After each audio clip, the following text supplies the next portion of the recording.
Salut à tous, Alec Trading, j'espère que tout le monde va bien. Alors dans cette vidéo je vais revenir sur l'euro USD, sur deux trades, potentiellement un troisième, que j'ai fait dans la journée d'hier et aujourd'hui. Donc hier sur un short et aujourd'hui sur un long, sur euro USD. Donc je reviens sur ces deux trades parce qu'ils sont assez techniques. Donc ça va être une vidéo destinée à quand même un public, pas un public débutant on va dire. Je vais essayer de vous expliquer l'acheminement de ces trades. Donc je vais essayer de l'expliquer le plus simplement possible pour que tout le monde puisse comprendre. Mais disons qu'il va falloir quand même avoir quelques bases pour tout comprendre. Donc c'est une vidéo qui est vraiment à titre pédagogique. Parce que comme je le répète, il y a beaucoup de points techniques. Donc c'est vraiment, donc faut quelques bases. Voilà. Donc je vais démarrer. Donc là on est sur du 1 heure, sur Euro USD H1. Donc je suis parti sur la dernière grosse impulsion haussière, donc qui est là. Et donc là, on est en train de faire un retracement, mais on n'a pas encore passé la ligne des 50, donc cette ligne-là, qui s'appelle l'équilibrium. Donc là, on a donc la partie discount, la partie premium qui est en rouge, et donc la partie verte qui est la partie discount. Donc la base du trading, en fait, c'est d'acheter pas cher, donc en discount, et de vendre en premium, donc cher. Donc ça c'est la base du trading, la base du tout, du marchandage. Voilà, trading c'est du marchandage. Donc c'est vraiment la base. Acheter pas cher pour revendre cher. Donc là, qu'est-ce que je vois, c'est qu'on est en train de faire un retracement. Donc de cette grosse impulsion haussière en H1. Mais comme dit, on n'a pas encore passé la ligne des 50, donc potentiellement il faudrait aller en discount pour pouvoir lancer des achats. Donc qu'est-ce qu'on voit? Donc c'est que potentiellement on est baissier, d'accord? Potentiellement on cherche des ventes. Donc là, donc potentiellement il faudrait attendre d'atteindre minimum cette zone pour commencer à pouvoir lancer des buys, lancer des achats. Donc là, on va passer sur du M5. Et là, je vais vous retracer les bails d'hier. D'accord? Ok, donc là, j'ai laissé vraiment toutes les indications, les trendlines, les supports, les résistances, vraiment tout, parce que sinon, je vais pas m'en sortir. Et on va retracer le bail à partir de la session asiatique, donc d'hier. Donc on va recommencer ici. Voilà. Donc là, on est en fin de session asiatique. On va passer en M3 pour avoir plus de détails. Voilà. Et on va play. On va retracer vraiment tous les détails de ces deux trades. Ok. Donc là, le prix monte. Donc là, potentiellement, il n'y a rien. Voilà. Première chose, il casse l'Asian High. D'accord. Donc grosse prise de liquidité. Donc il continue.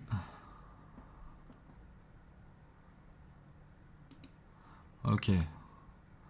Donc là, première fin de tendance haussière, donc buying climax. Donc on garde en tête qu'on cherche des ventes pour aller en zone discount de l'équilibrium de la vision H1. Baisser, gros retracement. Là on voit qu'on est en train de construire une trendline retail. donc qui est destiné à être cassé à plus ou moins long terme. Donc là, attention, BC, le buying climax a été cassé, d'accord.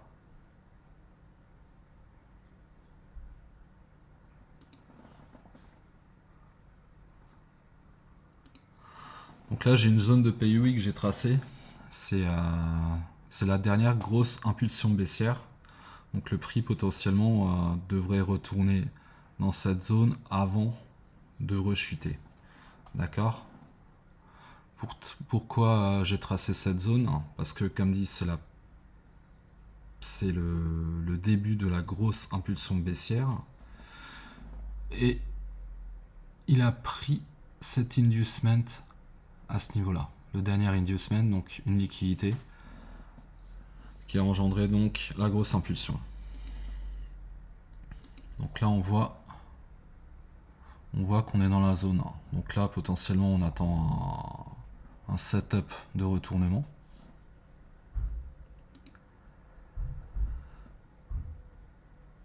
Ok, UT.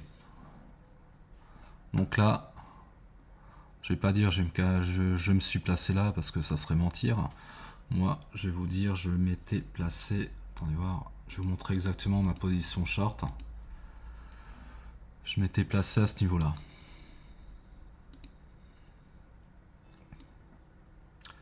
Et j'avais visé donc l'Asian Low. Donc j'avais mis un petit peu avant mon target à cause du spread.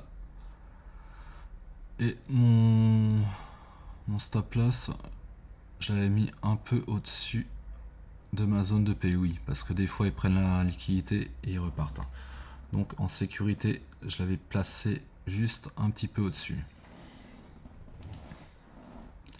Donc là, on voit bien qu'on a fait une schématique de distribution BC, UT.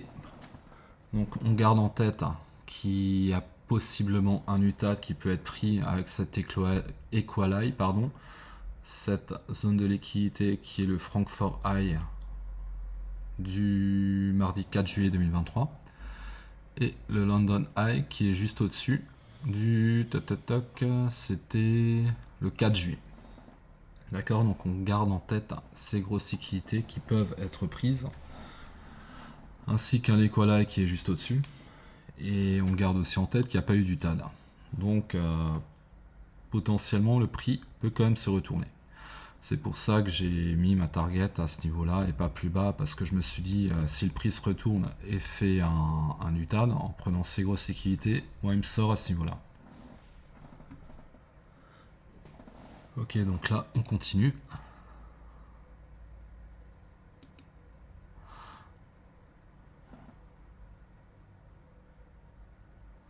Là on voit qu'il y a une grosse réaction baissière à ce niveau-là.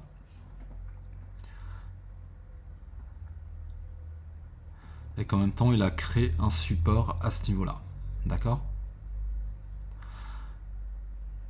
Et que là il recrée une redistribution. Donc BC, UT. On garde en tête que cette trendline n'a toujours pas été cassée. Hein. D'accord?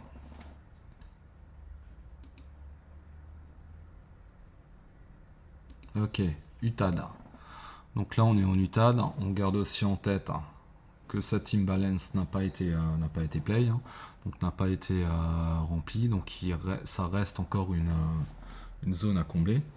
Donc potentiellement le prix peut se retourner et aller combler cette zone d'imbalance que le prix a laissé dans cette grosse impulsion baissière. Il y a toujours cette trendline qui est là, qui tend vraiment à être cassée, hein, parce qu'il y a quand même trois points de contact, hein. Une grosse distribution, une redistribution, donc potentiellement le prix va aller à casser. Donc là c'est ce que le prix fait. Donc il prend la liquidité de la trendline. Donc là, il y a une réaction haussière, logique. Ok. Donc là, target. Donc là, trade réussi. Donc là, hier, je suis sorti du trade. Heureusement, parce que je me suis dit que... Parce qu'au départ, j'avais mis ma target à ce niveau-là. Je me suis dit, le prix va aller directement à aller dans la zone des discounts. Donc à ce niveau, attends, la zone discount, je sais pas si on la voit là, non, on la voit pas. Disons qu'elle est plus basse. Donc je me suis dit potentiellement le prix va aller directement vu qu'il y a eu une distribution à ce niveau-là. Mais je me suis dit vu qu'il n'y a pas eu d'UTAD, on va peut-être attendre. Donc là effectivement le prix il s'est retourné aussitôt, donc il a juste tapé la zone l'Asian Low mais sans la casser. D'accord, donc ça fait une confluence que cette zone va être cassée à plus ou moins long terme. C'est une grosse liquidité, c'est une Asian Low avec deux points de contact, un Equal Low on appelle ça, deux points de contact au même niveau. Attendez, je vais juste enlever ça. Donc là le trade là réussi. Donc, vous voyez, à ce niveau là il y a un point de contact, non il y en a même trois. Il y en a un, deux, 3. Donc 3 points de contact au même niveau. Donc c'est vraiment une grosse liquidité en attente. Donc c'est une zone où beaucoup de personnes se sont positionnées en achat. Ils n'ont pas forcément eu tort, hein, parce que le prix effectivement après s'est retourné.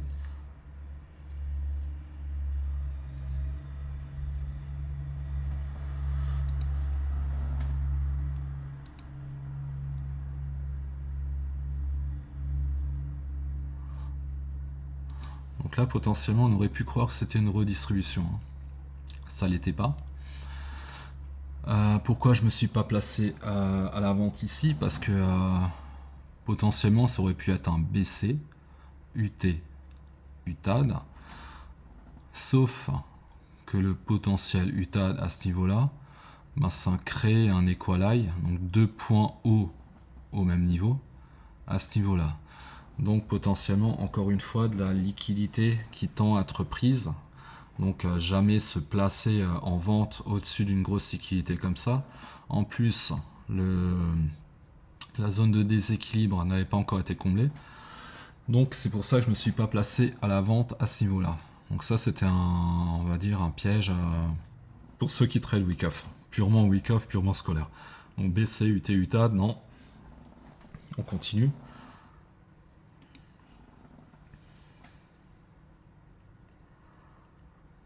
Donc là on voit qu'on est dans un canal haussier.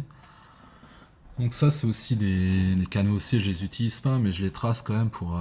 c'est comme ça, comme les trendlines, je les utilise pas pour trader, mais je les trace quand même sur le graphique pour savoir potentiellement où est-ce que les traders retail, ceux qui tradent sur figure chartiste, support, résistance, trendline, peuvent se placer pour savoir où est-ce qu'il y a de la liquidité à prendre sur les graphiques. Mais disons que je ne trade pas avec un point de contact, deux points de contact, là je me place à l'achat. Non, encore que, à ce niveau-là, si le mec il s'était placé à l'achat, il aurait fait un petit bénéfice, mais il fallait qu'il sorte rapidement. Parce que là, il se serait fait liquider avec cette mèche. Donc là, pareil, hein, c'est un canal haussier. Le principe du canal haussier, ben, c'est simple. Hein. Quand on est dans un canal haussier, pour ceux qui tradent ça, moi je ne le trade pas non plus, mais ceux qui ont tradé ça hier, ou cette nuit, c'était quand? Non, c'était hier soir. Hier soir jusqu'à 23h. Donc là, effectivement, le principe, c'est quand le prix arrive au point haut du canal, bah, il trade, il lance un sell, donc une vente. Et inversement, quand le prix touche le bas du canal, bah, il lance un achat. Donc en fait, ils font du ping-pong ils font du ping-pong dans le canal aussi. Et effectivement, là, après, comme dit, c'est pas des gros RR. Hein. Ça peut pas être des gros RR parce que on est dans un petit canal. Mais ceux qui ont tradé ça, voilà, achat, vente, achat, vente, achat, vente. Donc ils ont pu se faire un petit billet, mais je trouve ça risqué parce que comme dit, c'est vraiment des petits RR. Voilà, donc on continue. On garde aussi en tête que là, il y a une grosse zone d'imbalance à venir combler. Avec un intact buyer ici, un intact buyer ici. Et on garde surtout en tête que l'UTAD n'a pas été fait. Donc on continue, voir ce que nous fait le prix. Donc là, il casse le canal en laissant un gap de cotation. Hein. Donc il tend à être comblé. Hein. Donc là, j'ai pas lancé de trade, mais bon, je savais que le prix allait remonter pour combler le gap. Donc là, on rentre sur la session asiatique de cette nuit. Donc le rectangle violet.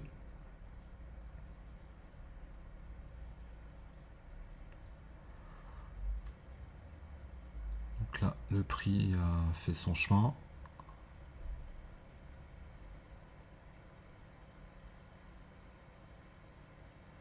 Donc là, il accumule. Pendant la session asiatique, il n'y a jamais beaucoup de mouvements. C'est très rare qu'il y ait des gros mouvements. Comme je vous ai déjà expliqué sur les autres vidéos, session asiatique, les gros intervenants ils dorment. Donc forcément, il n'y a pas de gros mouvements. Il n'y a pas de volume. Donc, voilà. Qu'est-ce qu'on voit là? Donc ça, c'est le haut de la session asiatique qui a été pris. Bon. Il a été pris à ce niveau-là, il a été conflué avec un equal high. Donc 2 points au même niveau. Donc une grosse liquidité qui a été prise. Il y en a beaucoup qui sont placés à la vente à ce niveau-là. Donc justement, ils sont placés à la vente. Ça avait du sens, on va dire, parce que ils sont placés à la vente pour justement targeter cette zone d'imbalance là, cet attack buyer, enfin ces deux attack buyers, donc qui targetaient cette zone là, donc ça avait un intérêt. Sauf que bon là ils sont placés en turtle soup, donc prise de liquidité l'Asian High. Retest, on va voir ce que nous fait le prix. Donc là effectivement il est parti, mais il n'est pas allé bien loin parce qu'il les a sortis à ce niveau là. Vous voyez, donc j'espère que les mecs qui sont placés à la vente ils sont sortis ici, parce que sinon ils se sont fait sortir ici. D'accord. Donc là en fait grosso modo il est venu retester l'UT en créant une mini distribution BC UT UTAD là. Donc là on est dans la session de Francfort, les traits en pointillé là de 8h à 9h c'est la session de Francfort. Donc ça c'est le Francfort High, donc le haut qui a été créé de 8h à 9h. Donc la session de Francfort prend l'Asian High, l'Asian Low pardon, donc grosse réaction haussière.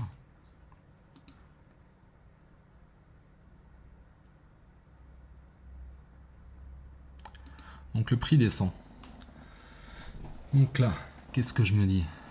BC, UT, UTAD, ça casse, d'accord?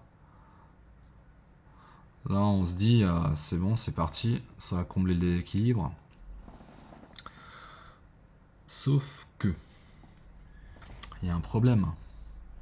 Je sais pas si vous le voyez le problème. Moi je le vois, le problème je vais vous lire, c'est juste cette grosse liquidité qui est là. D'accord? Qui d'ailleurs crée un relative equal high, pardon. Donc un relative equal high, c'est un deux niveaux au quasiment même niveau, d'accord? Donc voilà, ça, l'UT, le point haut de l'UT et le point haut du Francfort High sont quasiment au même niveau.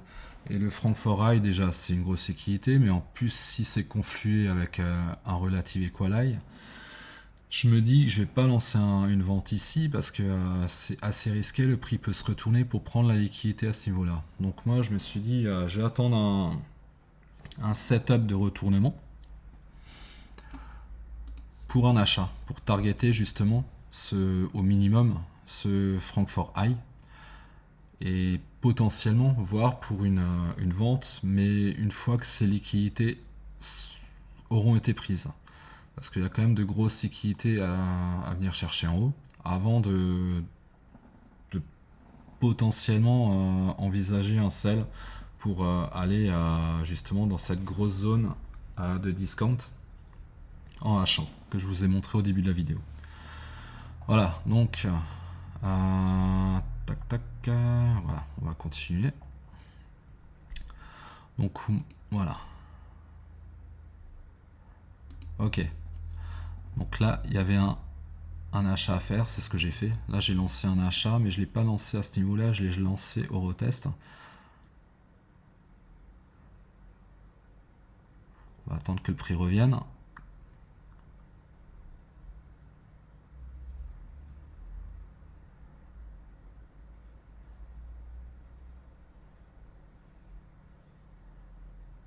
Ah, ok.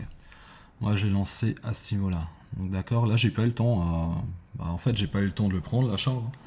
Parce qu'il est parti à. Donc il a fait une sorte d'accumulation, petite accumulation. Donc là le prix est parti. Donc là il y avait plein de gens à la vente. En plus il y avait une trendline qui se formait à ce niveau-là. Je vais vous la tracer. Donc on va dire qu'il y avait une cause pour que le prix se retourne. Là il y avait une trendline. Il y avait une cause, il y a plusieurs causes d'ailleurs. Il y a donc cette grosse trendline. Il y a le Francfort High, plus ces grosses liquidités à venir chercher. Donc ça a du sens de lancer un buy à ce niveau-là. Il y a beaucoup de gens qui se sont placés à l'avant, donc forcément il y a des grosses liquidités à venir chercher en haut. Pardon. Donc là on relance, donc moi j'ai lancé le buy à ce niveau-là.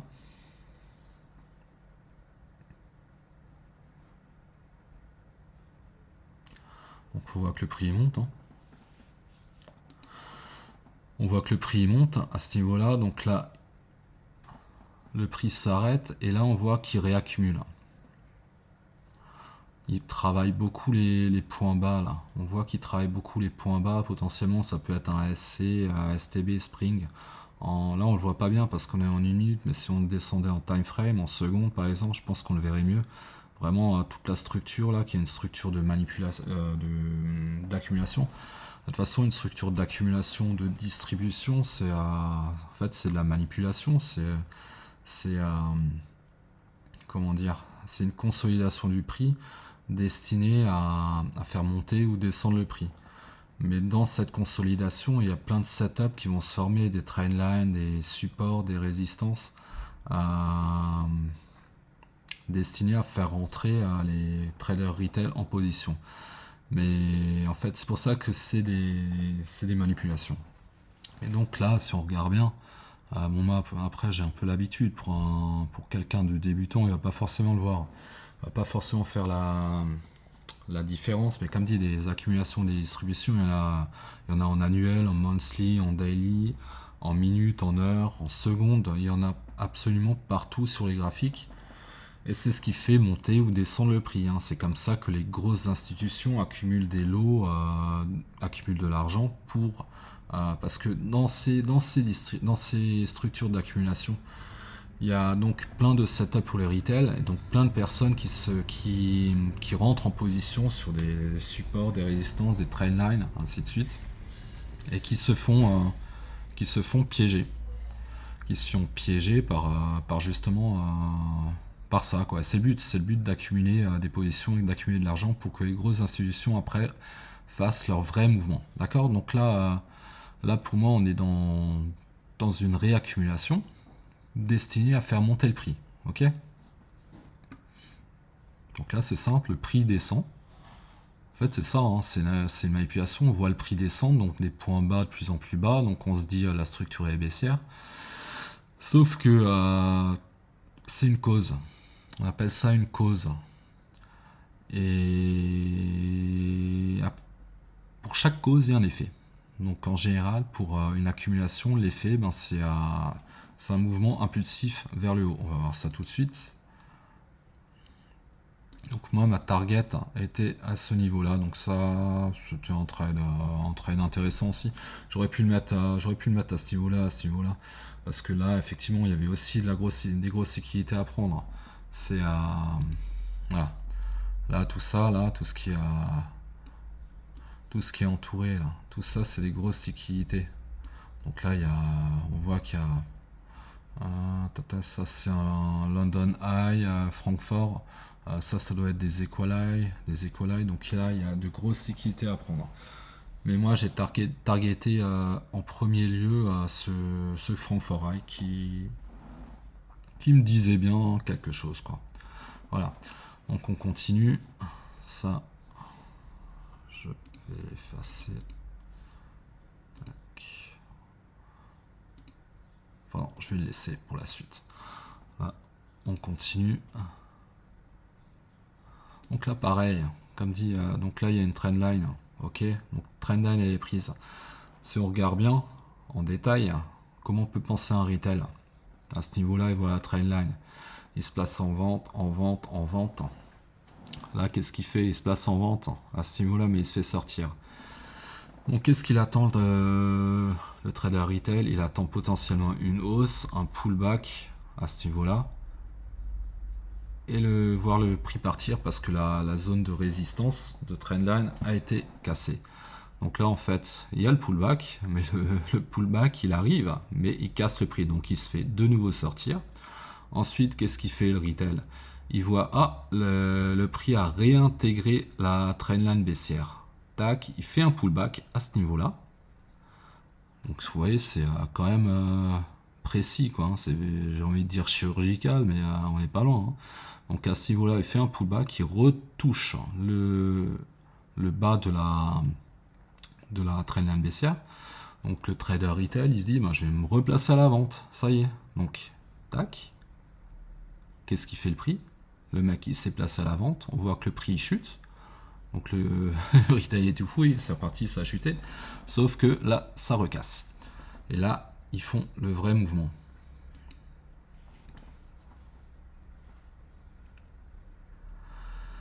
Donc là, ça casse. Ça casse l'équilibre qui est ici. Donc une zone de liquidité avec une réaction baissière forcément. Parce que quand le prix casse une zone de liquidité, en général, il y a toujours une réaction derrière parce que le prix prend de l'argent, donc il y a une réaction. Continue.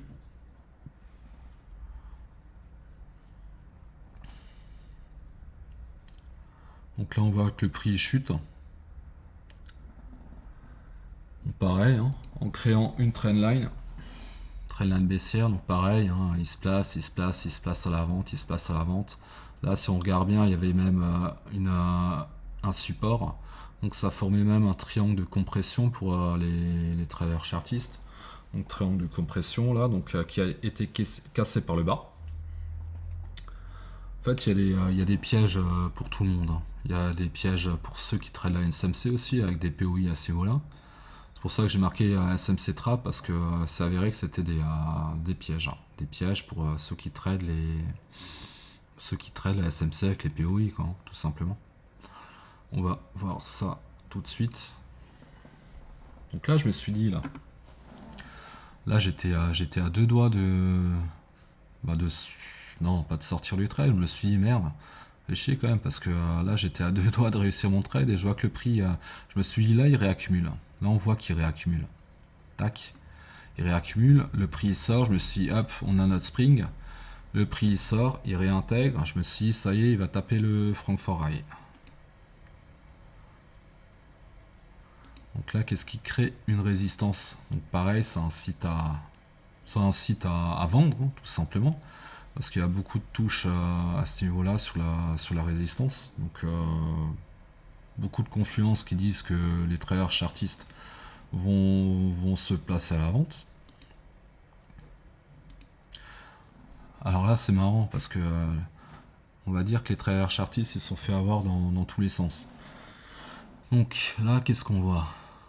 Donc ils sont placés à la vente à ce niveau-là. Tac. Ils sont sortir à ce niveau-là. Ok. Le prix il casse, la trendline, pullback. Super, pullback. Alors le prix, les mecs ils se disent ça y est, on repart sur un pullback, tac, à l'achat. Non, non. Donc là ils ont vendu. Ils se placent à la vente. Donc on recasse la trendline. Donc ceux qui sont placés à l'achat sur la trendline là, ils se font sortir là. Ceux qui sont placés à la vente à ce niveau-là, ben pour l'instant ils ont raison. Trader SMC qui se place à l'achat là pour targeter minimum ce niveau. Parce que là c'est une zone de POI, une zone de POI. Il y a des zones de POI partout hein, en fait, hein, mais il faut prendre celles qui sont cohérentes. Donc ça c'est pas des zones, c'est des SMC traps, on appelle ça. Donc là on continue. Donc là on voit une petite réaction haussière pour faire acheter les gens. Là, pareil. Donc, non, même pas, tu vois. Là, ça casse tout de suite. Ça casse. Donc, ça prend la liquidité du clean buyer, enfin, de l'intact buyer, parce qu'à la base, c'était un intact buyer qui s'est fait nettoyer. Donc, c'est devenu un clean buyer. Donc, ça prend une grosse liquidité. Parce qu'il y en a beaucoup qui ont mis leur stop loss, qui ont monté leur stop loss au fur et à mesure du trade pour pas sortir à zéro. Donc moi je reste toujours à BE en général, enfin je me mets à BE le plus rapidement possible, donc à zéro, mais j'évite de le monter, sauf si vraiment je vois que le prix monte et qu'il a créé plusieurs structures. Donc là je peux me permettre de monter mon stop loss, mais là c'est pas trop le cas. Donc je suis resté à BE, donc je me suis mis à BE. Donc là, je suis quand même inquiet, est-ce que je sors du trade, est-ce que je sors pas, mais je me suis dit que là, il était quand même, il était 14h20, 14h19, 14h20. Je me suis dit bientôt il y a l'ouverture US à 14h30. Potentiellement, il peut y avoir un gros mouvement impulsif pour liquider au moins le Francfort High. Donc je me suis dit, je vais rester en position, et tant pis, si je sors à zéro, je sors à zéro, quoi. Donc là, on continue. Donc là, on voit que le prix, et voilà. Là, franchement, là, pile poil, il n'y a pas de hasard. 14h30, grosse impulsion haussière. Donc c'est marché US. Marché US qui rentre en position. Donc, tac, donc là, le trade, ok, il a été réussi, mais j'aurais pu, vous voyez, j'aurais pu viser des liquidités plus importantes. Maintenant, le trade, maintenant potentiellement chercher une vente. Parce que là, pour moi, si on regarde bien là potentiellement on avait un BC, un UT et un UTAD. Pourquoi pas un UTAD? Ça respecte pas trop la. Parce que là, ça a cassé la R ou le SO. Donc, ça respecte pas trop, c'est pas trop ce qu'on apprend avec Wyckoff, mais pourquoi pas, quand il n'y a pas d'UT, en général, il y a un UTAD à plus ou moins long terme. Donc l'UTAD, il a été fait là. Je pense que si on continue, le prix va encore plus haut. Voilà. Donc là, le prix, il monte jusque là. Donc là, il y a encore une liquidité à prendre. Donc là, il y a une réaction baissière. Non, il l'a pas prise là. Mais je pense que plus tard, il va la prendre. Ou alors s'arrêter là, peut-être qu'il y a assez de liquidité et repartir en arrière. Voilà.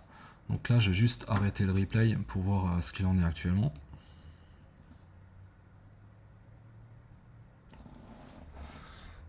Voilà, comme dit, il y a une grosse. Donc là, le prix, il a pris le Francfort High. Donc les deux Francfort High, la session de London, London High c'était quand ça? Voilà. Elle date celle-là en plus. Celle-là, elle date du 4 juillet. Voilà. Donc le prix, il a quand même mis du temps à venir chercher cette session. Donc là, on était dans un système de AMD, on appelle ça. Donc du moins pour ce trade là, c'était un système de AMD. Donc là, on a eu l'accumulation pendant la session asiatique, destinée à faire monter le prix, donc faire une manipulation, donc une manipulation Wyckoff, donc un BC, un UT, et ensuite faire chuter le prix. Donc en 3 temps. Donc si on regarde bien, le prix il a chuté en 3 vagues. Donc là on a bien la vague A, B et C. Donc il a chuté en 3 temps. Le prix d'ailleurs est monté en 5 temps. Donc après chacun dessine ses vagues comme il veut. Là, je regarde pas trop les vagues d'Elliott là parce que avec le Fibo et tout, ouais, bon, moi je trace mes vagues là, tac. Donc là pour moi il y a une ça trace là.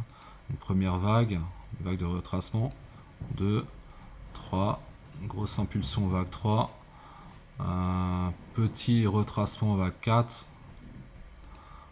vague 5. Voilà, ça conflue un petit peu. Je sais pas si ça conflue avec les vagues d'Elliott. Faudrait que je prenne le Fibo pour vérifier, mais voilà, à peu près. Vague 1, 2, 3, 4, 5. Retracement A, B et C. Le prix s'arrête là. Donc là, comme dit, il y a une grosse liquidité à venir en prendre en sell à partir de maintenant. Alors, est-ce que le prix va chercher cette liquidité, enfin ces deux liquidités, parce qu'il y a encore quelques liquidités à prendre au-dessus. Il y a encore un ASEAN, des Ecola ici, donc il y a encore des liquidités. Mais bon, je pense pas que. Je pense que le prix est bien parti là. Le prix est bien parti pour chuter. Et là, si le prix chute, il va tout casser en bas. Donc là, il y a un gros sell à prendre sur Euro-USD au minimum sur jusqu'à l'Asian Low. C'est vraiment le minimum parce qu'à mon avis, il va casser l'Asian Low, aller plus bas et taper dans l'équilibrium que je vous ai montré au début de la vidéo pour aller en zone discount pour ensuite potentiellement avoir un retournement haussier sur Euro-USD. Donc sur ça, je vais repasser en 1 heure. Alors en 1 heure, là on a la grosse expansion haussière, donc j'aimerais bien revoir le prix dans cette zone. Potentiellement qu'il aille plus haut. Voilà. Voilà, donc c'était ces deux trades que j'ai pris hier et aujourd'hui. Donc c'est des trades qui sont assez techniques, donc avec Wyckoff, avec des figures chartistes, parce que je les utilise mais je trade pas avec. C'est toutes ces trend lines, ces supports résistances qui sont sur les graphiques, je les mets à titre indicatif pour voir où est-ce que les retails se placent, donc où est-ce que la liquidité est à prendre, tout simplement. Voilà, toutes ces trend lines, triangle de compression, support, résistance, je trade pas avec. Là, j'ai tradé vraiment. Là, c'était principalement là, il y avait des vagues, ok, confluées avec Wyckoff. Donc là, il y avait. Là aussi, on est potentiellement sur AMD. Accumulation, manipulation et potentiellement distribution. Donc là, on aurait notre accumulation. Jusque-là, le prix démarre ici, fait une grosse manipulation. Est-ce que le prix va s'arrêter là en achat ou est-ce qu'il va encore prendre ses liquidités? Je ne sais pas. Ça, on va attendre des confirmations, mais là, il est bien parti pour chuter. Et ensuite, on aurait potentiellement notre distribution qui casserait tout vers le bas. Avec des grosses confluences, parce que comme dit, là, pour moi, c'est un buy to sell. On appelle ça un buy to sell, donc une grosse impulsion haussière manipulatrice pour dessiner à faire chuter le prix. Donc là, on voit quand même que le prix remonte. Donc peut-être qu'il va chercher encore quelques liquidités en haut. On ne sait pas. On va, comme dit, il faut attendre des confirmations. Je verrai ça plus tard. Mais comme dit, le prix a de fortes probabilités de se retourner et d'aller chasser toutes les liquidités qui est en bas. Peut-être pas tout de suite. Donc il peut monter encore, comme dit, chercher tout ce qui est liquidité en haut. Mais il y a de fortes probabilités pour que ça soit de nouveau un AMD, donc accumulation, manipulation, distribution. Donc à Wyckoff, accumulation, donc si on regarde bien, SCS, TB Spring, là on aurait potentiellement notre Spring à ce niveau-là. Tac, le prix monte, un retest, retest du Spring, le prix casse tout, il prend la liquidité, et en montant, si on regarde bien, peut-être en plus petite unité de temps et créer une distribution destinée à faire chuter le prix, dans chasser l'imbalance, l'ASEAN, enfin bref, toutes les liquidités qui sont en bas et en même temps revenir dans l'équilibrium en bas que vous avez vu en H1. Voilà, j'espère que ça n'a pas été trop compliqué, j'espère avoir été clair. Comme dit, moi je fais des vidéos à titre pédagogique, je vends pas du rêve, c'est pas des vidéos putaclic, j'appelle ça, avec des miniatures aguicheuses, des titres aguicheurs qui vous vendent du rêve, destinés vraiment à faire des vues. Moi, mon but, c'est pas de faire des vues, je vois pas intérêt de faire des vues. De toute façon, à mon niveau, je fais pas d'argent avec YouTube. C'est vraiment des vidéos pédagogiques. Ça me fait plaisir de faire partager mes connaissances avec vous. Et voilà, quoi. Faire partager mes trades. J'espère que ça en aide certains à comprendre un petit peu tous ces schémas de manipulation qu'il y a tout le temps sur les graphiques, hein, parce que sur les graphiques, il n'y a que des manipulations, hein. C'est que de la manipulation pour prendre de l'argent, prendre des lots. Faut savoir que derrière, il y a des market makers, il y a des algorithmes qui sont destinés à vous faire entrer en position et vous piéger, hein. Tout simplement, piéger les gens, prendre des lots, prendre de l'argent. Et c'est ce qu'on voit un peu ici, hein, toutes ces manipulations, des accumulations, voilà, manipulation, distribution. Donc là, tac, tac, tac, ça accumule. Donc les gens, concrètement, les gens, là, ils voient le prix baisser, hein, bah, ils sont tous à la baisse, hein. Ils sont tous à la vente. Vous voyez, là, le prix baisse à ce niveau-là. Sauf que, tac, c'est une manipulation, c'est une accumulation. Le prix baisse en manipulant, en accumulant pour faire monter le prix. Après, tout ça, ça s'apprend, c'est technique, il y a beaucoup de choses à apprendre. Il faut monter le prix, pareil, c'est une manipulation. Il faut monter le prix en créant une distribution. Mais ça, pareil, il faut le voir. Tac. Et là, on a le vrai mouvement. Et là, il y a de nouveau une manipulation. Donc là, le prix remonte. Tac. Donc là, ceux qui sont placés à l'achat, ici, très bien, j'ai envie de dire. Mais faire gaffe à ce niveau-là.